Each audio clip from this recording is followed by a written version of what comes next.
So I will go on a hunt for some more Windfallen trees. And kind of ended the season, but what has fallen down kind of needs to be taken care of, especially since I've seen that I have these bark beetles that kill the spruce, and they thrive in the fresh windfall stuff, and it's pretty close to the area that we have been logging around the house, so needed to remove a few smaller things, making a new opening, going slowly since it's cold oil. I had changed a few more windfallen trees without any video the day before, and my dad had the machine running, trying to start collecting that, and I pushed on to get a few more trees. Here I suspect that the fuel consumption and the wear on the machines is more than what the value will be selling them, and it would be even worse having to buy the service and have someone come help out, or well, could maybe be done with the tractor, not with the kind of snow we have now, but if it would have been taken at another point. But and some of them that have fallen, I'm not sure if this one cracked or had cracks in it because of my cutting, or if it had already cracked from starting to tip over, but removed a little bit. I think it still had a little bit of crack left, but as long as it doesn't affect the kind of cylinder with the top diameter and then the cylinder out, it shouldn't affect the price.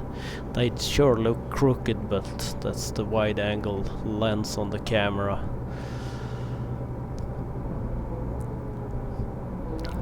I will have more crooked stuff in the next video. Yeah, and I had missed that it had a split in it, so. But it had some ugliness at the bottom of this one also, so it will go off to be boiled and become pulp. I have also cleaned up a little area, a ditch that will be cleaned up with the excavator hopefully this summer or later on, but that will be covered in the next video. But some of the stuff that's deep under the snow is quite hard to be able to even pull it up. And when I do these, it's like one tree at a time, I kind of go on eco mode, and I don't use work RPM.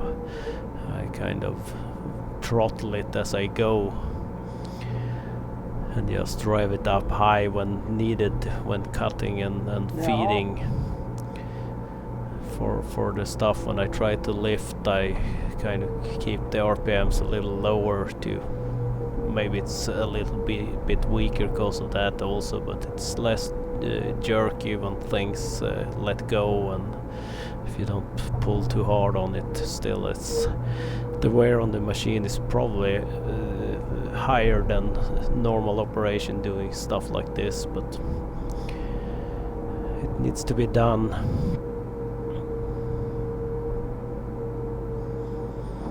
And a lot of them I just guesstimate a suitable length for the bottom log and cut it, because it can be very hard to get the harvester head to cut down by the roots at first.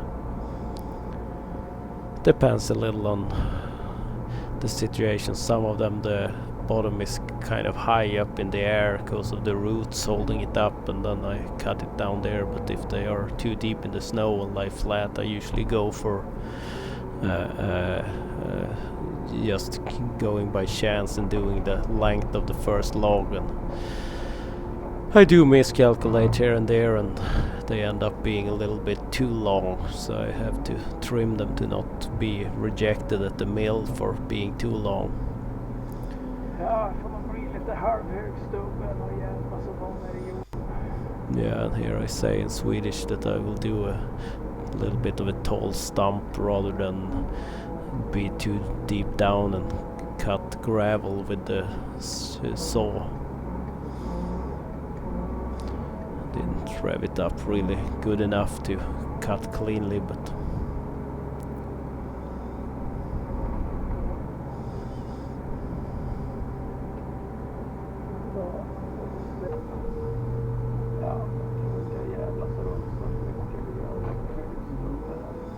yeah, rest of the video will be me struggling with these trees down in the snow. I will try to get another video up shortly.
Snö hinner vi med hjulen där.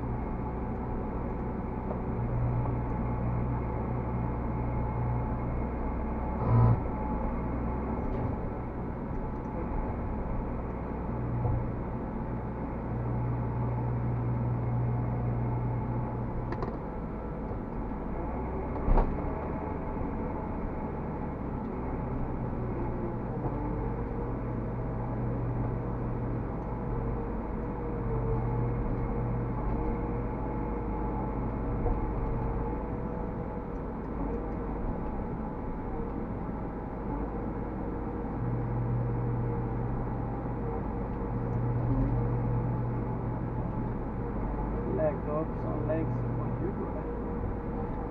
Fan är det?